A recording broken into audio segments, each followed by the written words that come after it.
All right, guys, what's going on? Welcome back to Everything College Football Podcast. Today, me and Nick, we're doing our analysis of Deion Sanders and his future in the sporting world. Will he remain in college football? Will he bolt to the NFL? Can he stay and develop Colorado into a nice power program? Interesting discussion that'll be had today, Nick. We've had varying opinions on Deion Sanders when it comes to what he might do next, and I think we kind of need to pump the brakes a little bit because I think Colorado still is intriguing for him. But this upcoming season, it's going to be interesting because they just went 9-4, had some bad losses, including the one in the bowl game. You had a Heisman Trophy winner. That's phenomenal, right? Travis Hunter getting that job done and winning numerous amounts of hardware this past season. That's tremendous. Deion Sanders as well. These two guys are going to be top 5 picks in the NFL draft. The question is, what's going to happen now with this program with the departure of those two star players? Because now it's going to be more team-based, Nick, other than just these two stars carrying the load. And I think you saw them play more cohesive team football throughout the year in 2024, but it certainly still wasn't enough in certain regards. The Kansas game was abysmal. Their defense got torched in that one. The game against BYU was incredibly ugly. Week 2 early on at Nebraska, they didn't really compete in that one.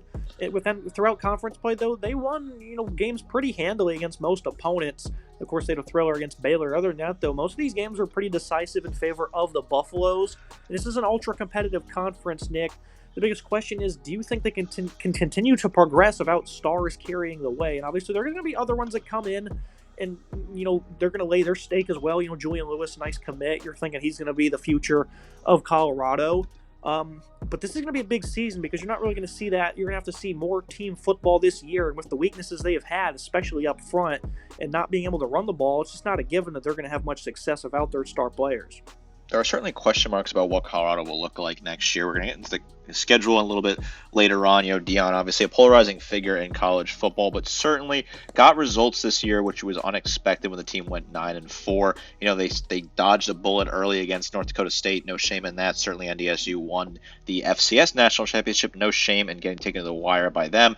Then lost in what was an embarrassing showing against Nebraska, where his son just kind of walked off the field before the game was done, went back to the locker room, threw a really bad pick on the goal line, on his own goal line, that got returned for a touchdown, and Shedeur looked messy in that game. They didn't look really convincing at all against Colorado State the week after that, and then got bailed out in a Hail Mary to get to overtime against Baylor on the fourth game of the season. Then they started to round a little bit better into form. They put on a good showing against UCF on the road, lost to Kansas State, but then got back into winning ways, winning 4 convincing wins in a row against Arizona, Cincinnati, Texas Tech, and Utah before losing the pivotal one against Kansas on the road, which was not a good loss for them, before blowing out Oklahoma State and then struggling in the bowl game against BYU, which was really kind of shocking. You thought they would go out and win that bowl game. That seemed like a lot on the line. The Alamo Bowl is still a pretty prestigious bowl in this day and age. They're losing a lot of talent. That's certainly something to keep an eye on. Travis Hunter, obviously phenomenal player on both sides of the ball, as the Heisman winner, and then Shedeur, who's really good at quarterback. You would think they're going to plug in their new 5-star recruit, see what he's going to look like. I'm not the biggest fan of plugging in true freshman, quarterbacks. I think it's a gamble, certainly when you're playing at a high level. It's certainly concerning, especially when you have an offensive line that is weak. You don't want to put a young kid in there that's going to get hit a bunch and really roughed up. That could certainly destroy a kid's confidence, his accuracy, and his timing. That certainly worries me, and I question if Deion's going to be ready to kind of develop and build a team, like you were saying, build the whole team rather than just focusing on the star players. This team has to be more well-rounded this year in 2025 if they want to have success and get back to a bowl game. Obviously a lot of Colorado fans are hoping to make it to the playoffs, win the Big 12, things like that, but I think they got to set the goals a little bit lower here and just get back to a bowl game. That seems to be at least what is a realistic expectation for me right now with the way that this roster looks. And it does look like Caden Salter will be the starting quarterback, but like you said, Lewis' potential, it's possible he gets into a starting role early on in his career. And, when you look at Colorado, this is a team that's really just doing a lot of portal work. Last year, only 13 total commits. That does include the top-rated tackle in Jordan Seaton. He's going to be great. This year, only 14 commits, 33rd ranked class. That means you're bringing in some pretty good players, led by Lewis, of course. You have numerous other 4-star commits as well. But it's hard to just assume that you can sustain great portal work, because you see that Florida State, where they don't have a quarterback, they just keep going portal after portal, and they don't have a future at that position. That is completely up in the air what will happen with Florida State as an example, to where the portal might not work for you. And of course, I know Lewis will be the future at quarterback, but you can't have your entire roster makeup, I think, just being transfers that are, have already been around 3 or 4 years. I think that leads to good individual seasons, but sustained success in the program Don't think that's as obtainable that way. This incoming class, it's good. It's not great, not too many superstar names. I thought they brought in some respectable players, like Chrysler up front from Illinois. I think that's a good player. Of course, we alluded to Salter. I think that's going to be a nice bridge quarterback there. A handful of other players as well. Guys like Reginald Hughes, I like that one. Jaheim Otis, that could be a nice player. And then Tawif Bayard as well at safety from USF. So some notable players. Not too many great X factors, but you've seen this defense play at a much better level, Nick, outside of the Kansas and the BYU game. You never really saw this defense on skates too many times. We're in 23.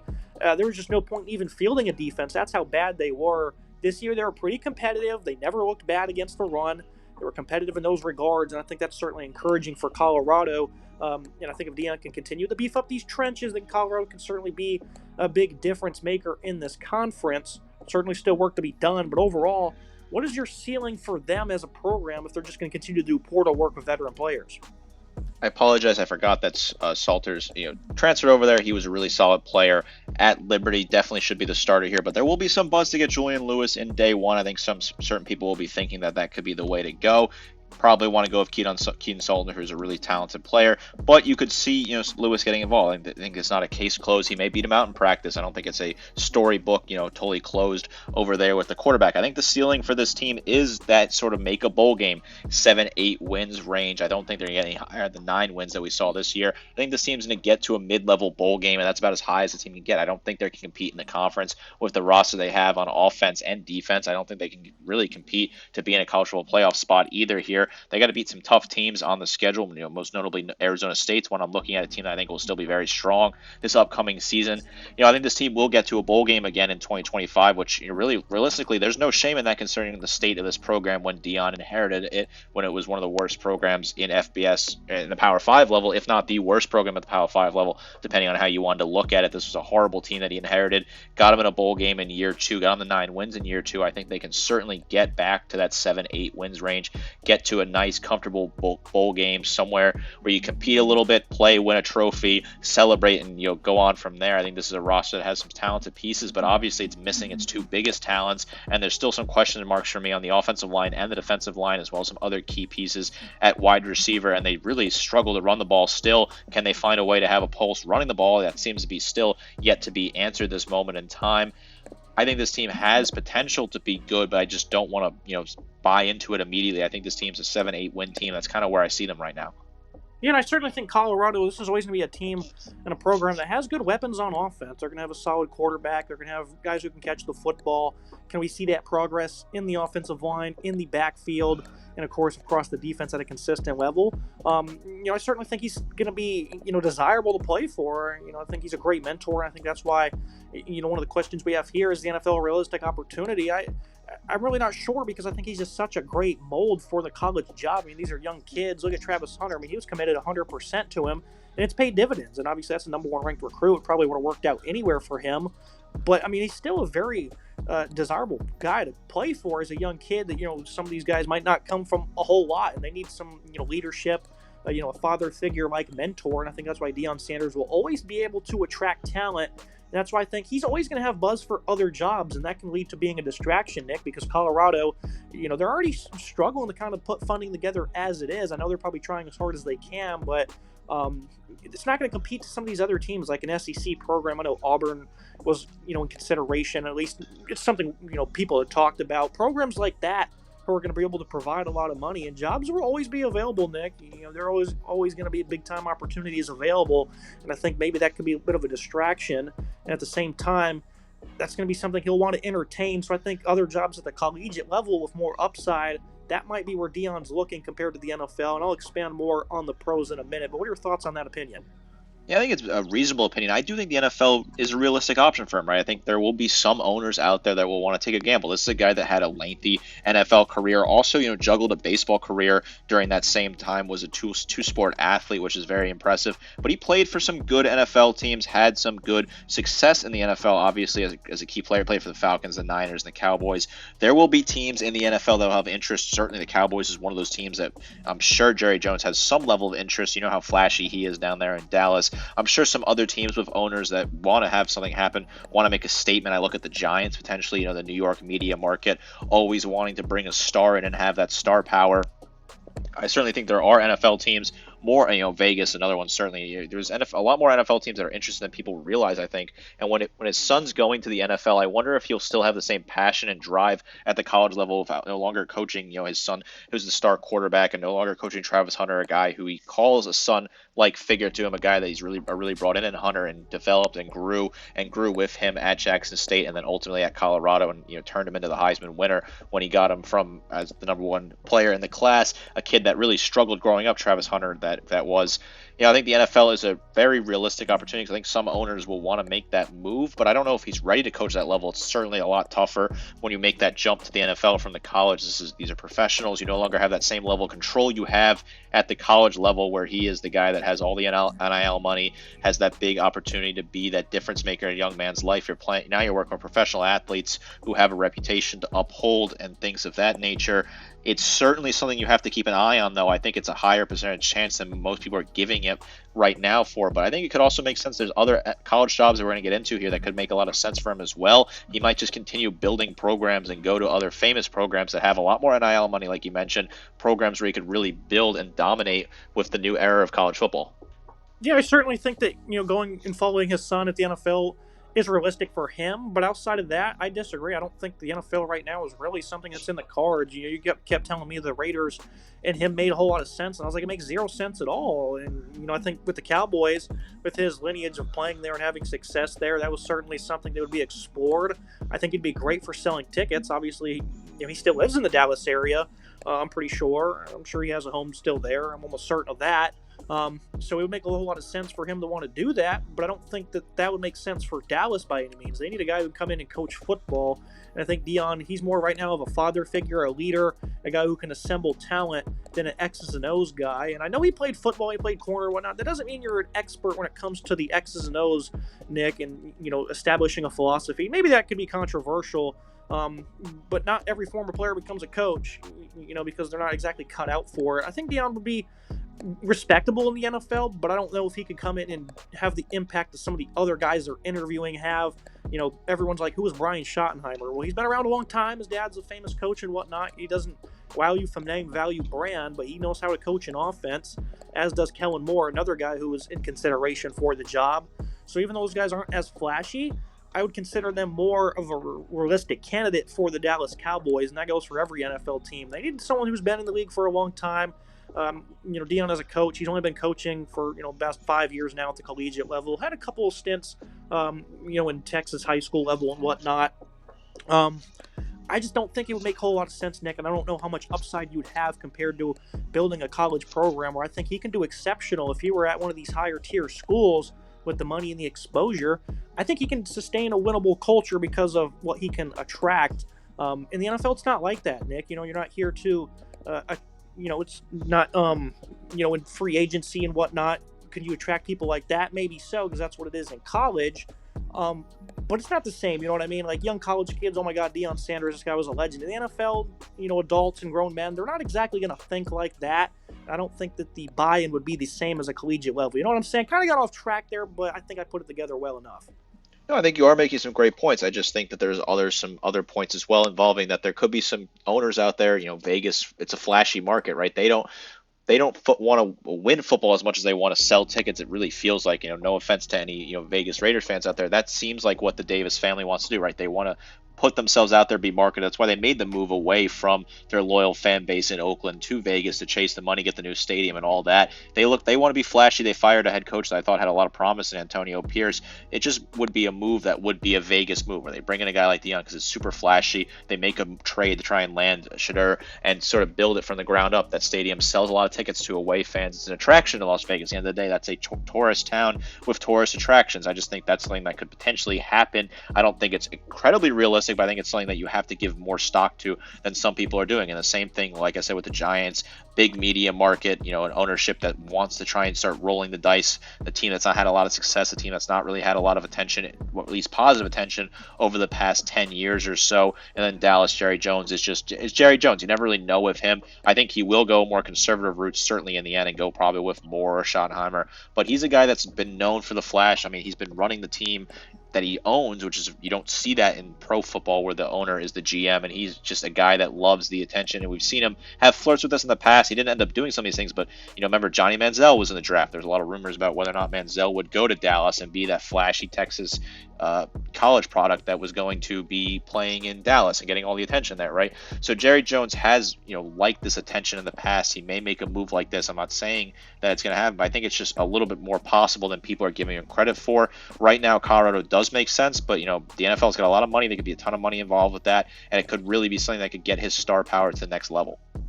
Yeah, I mean, the Cowboys are going to sell tickets regardless, though, and it can't just be about what we're going to sell because NFL teams are going to make their money regardless, So I don't think that you can put all your stock into that only. But it's certainly intriguing, and I think it would certainly be leading to a lot of fan bases that certainly have excitement. Oh, look, Deion Sanders, I think it could certainly provide a lot of upside, but I think the upside really just remains at the college level because what are we going to do on the recruiting trail? Who's going to want to come and play here now? No one wanted to play at Colorado, but now they do. So I certainly think that's not the same procedures in the NFL, So I don't know. I think it's certainly interesting. I don't think the NFL is really in the cards for him now other than coaching his son. That would make a lot of sense, right? You can't really argue with that. But I think it kind of covers that portion of things. I'm not trying to be disrespectful at all. I don't want that to come off in the way, Nick. I don't know if it's coming off like that. That's not the intent at all. He just doesn't strike me as a guy who's going to come in and insert his own schemes. I think he's going to try and build a staff that can kind of do their own thing. And I guess that is kind of the job as a head coach, right, is delegate your own things. But everyone wanted Ben Johnson for a reason because this guy can scheme an offense better than anybody in the NFL right now. So I think that's kind of the way the league's shifting. It's not more of a job of delegating to your staff, more so what can you implement yourself and how can you coach your staff to execute around that. You know what I mean?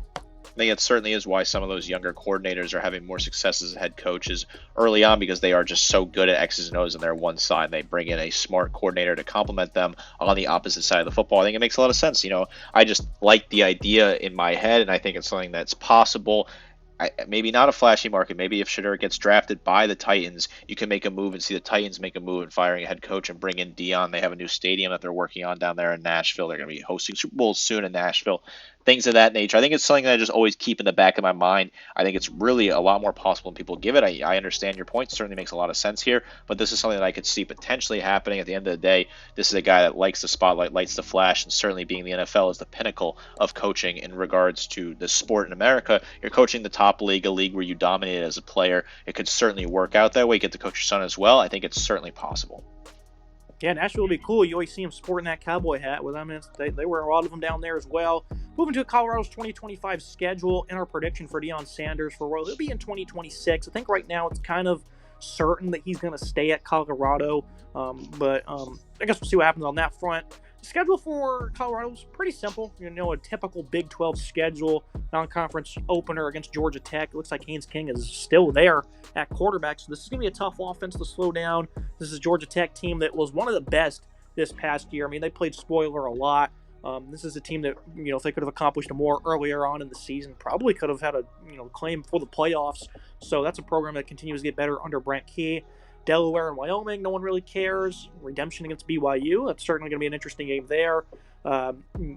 Arizona with Noah Fafita, Arizona State coming off their great playoff run with Sam Leavitt at the helm. Iowa State's always going to be tough. And on the road, you got some teams that are all, I think, going to be better than they were this past year. Specifically guys like Utah, Kansas State, TCU, and I think Houston will also be improved. West Virginia has a new scheme as well, and their own head coach.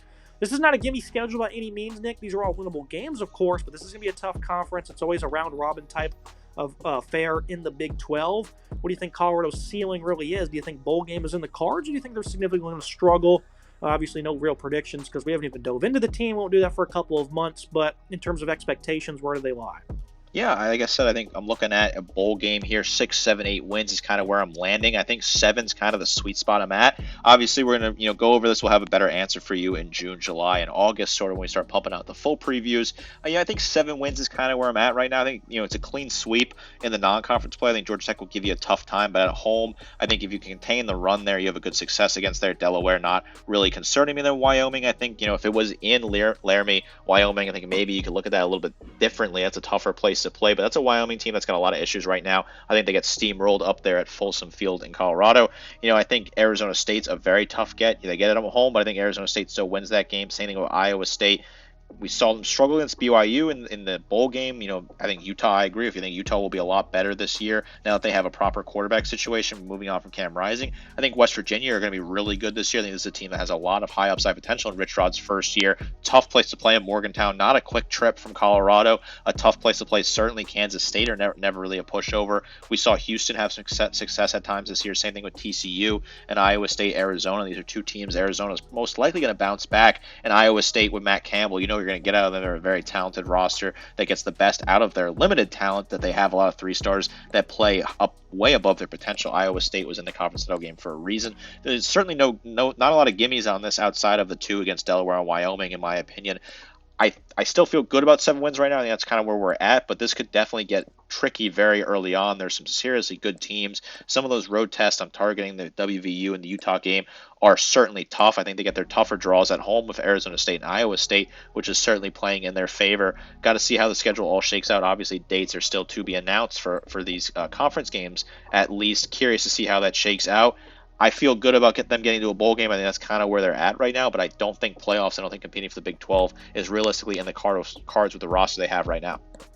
Now the prediction for what he'll be becoming at the 2026 season. I'll go first. I think Florida State head coach is next in line for Deion Sanders, and to some that might imply I think Florida State will be bad, and not necessarily. I think even if they win their 8 or 9 games, you might go, the Florida State administration might go, where's this thing really heading? We're going to go ahead and make the move. Kind of like Texas did, right, where Tom Herman wasn't really doing all that bad, was doing pretty good, but they went ahead and wanted to get Steve Sarkisian because they thought the upside was higher. So they went ahead and got rid of a guy who was, accomplishing well, but wasn't putting them where they wanted to be. Stark comes in as putting them where they want to be. And I think that's kind of the situation that might happen with FSU if they're a winning team this year. Likely they won't be. And I think Mike Norvell, they're going to be quick to move on from him because they see Deion Sanders will be available. And, kind of like the Cowboys, he's got lineage here, played at FSU, was very successful there. I think that this would be perfect for him in terms of attraction. I think it'd be great for Florida State as well. Put fans back in the seats. Get back to playing winning football because the talent level right now at FSU, it's not great. They had that one good portal class. Last year's was abysmal. I'd said that. So I thought they wouldn't be very good last year. Right now it's a little bit better, but how much of a difference maker is it really going to be? I think for Deion Sanders, he'll probably bring Julian Lewis with him wherever he goes if he stays in the CFB level.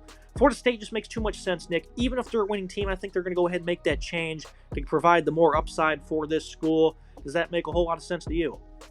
Obviously, we haven't gotten to my answer yet, which we've talked about a little bit about my answer. We'll get to that in a second, but I think your answer does make a lot of sense, right? I do also feel strongly about this, that this makes a lot of sense. When you look at the schedule for 2025 for Florida State, it's not an easy schedule. You open it hosting Alabama, who have a point to prove this year, are still incredibly talented roster. You have to travel to Gainesville this year to play Florida in your annual rivalry game. People are really high on what they're doing with Billy Napier and DJ Lagway. I think that team's going to be really good.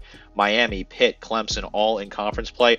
You're looking at 5 losses right there, in my opinion, early on, and then I think you get a 6th loss between Virginia Tech or Virginia, a team at Virginia in Charlottesville on the road there. That's a game I think is a very tough game for Florida State. I'm high on what they can do. I think Tony Elliott's building a solid squad there.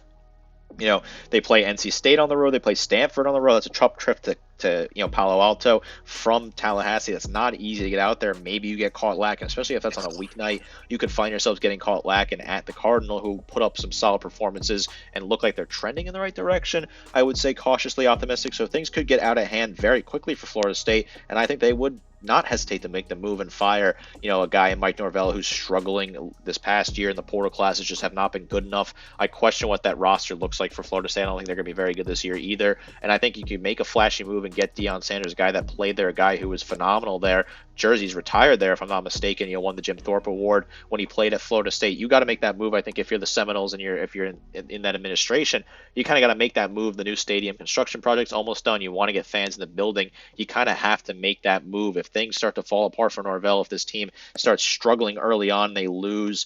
Let's say they lose to Alabama week 1, and then they play early conference play. They have to travel to Clemson and get Miami early in conference play, and they're finding themselves with multiple losses come the end of October. Things could really happen very quickly. Norvell could be out, and then you bring in Deion in the winter. I think that makes a ton of sense. That's my second option behind what my own option is, which we'll get to in a second. I think this is very likely that it potentially happens, that he goes to Florida State. The pieces do add up when you look at the puzzle.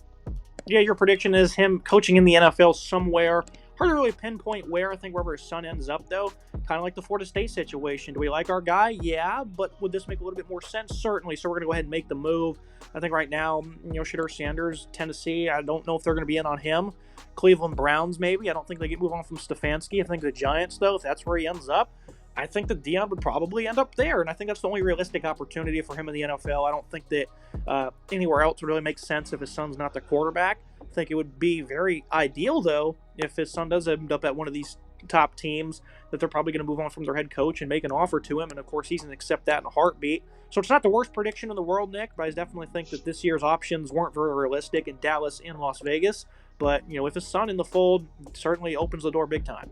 I think you look at 4 options there. I think you look at Tennessee, New York, Cleveland, and then I still think you look at Vegas. I think Vegas could potentially maybe trade up and get Shedeur. It's a little bit crazy, but I think that Vegas has been known to do crazy things. The Davis family has done some crazy moves in the draft in the past. They're not ashamed and afraid to move off of draft capital and make a splash. They can make something happen. I think Tennessee, I know they're enamored with Ward. It seems like they're going to take Cam Ward. That's what I've been hearing at least. But if they go with Sanders, if he wows him in the draft process, Callahan is not in a good situation. Their head coach down there, they would not hesitate to fire him, I don't think. And like I said, they're going to host Super Bowl soon. They're getting the new stadium, Nashville, Tennessee, a big market, a big draw. There's some money to be made there if you plug in Deion Sanders. I think, obviously New York, the biggest media market in the country. The media always a big factor here. Coaches love the limelight in this city. And the Giants, they need to figure something out. If they go and take Shedeur, they bring him in.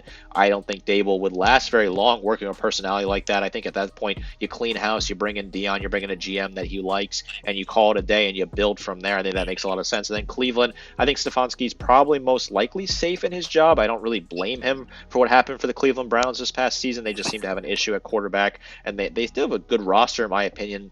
Bare bones roster right now. So I think if you plug in Shedeur, I don't think they're going to be really clamoring to fire Stefanski. I think he's a really solid head coach. So that one I'm a little bit colder on, but I think this makes sense. I think the NFL makes sense to go coach your son. He wants to go follow his son. I don't blame him that, certainly. This is a kid that, is his own kid, a kid that's really had a lot of success under him at both stops. This could really be a big boom thing for him. And obviously, you've seen in the past, though, if you go to the pros and it doesn't work out, you can always go back to college. Nick Saban came back to college after struggling in the pros for a couple of seasons. We've seen some other coaches do that. It's certainly possible that he goes to pros, tests the waters, has no success, and then comes back and starts up building another program, potentially Florida State or maybe Georgia Tech or something like that in the future. So I think that's certainly something that I'm looking at, where he goes to pros, maybe doesn't have a lot of success, and then comes back to college in the future after a couple of seasons. That's kind of where I see this going for Deion. I think he's a hell of a coach. I think he's certainly done a lot of good things so far, but he's a very intriguing personality as well, and I really do wonder what's in store for him next. It's going to be it for today's episode. Make sure you guys like, comment, subscribe. See you next time.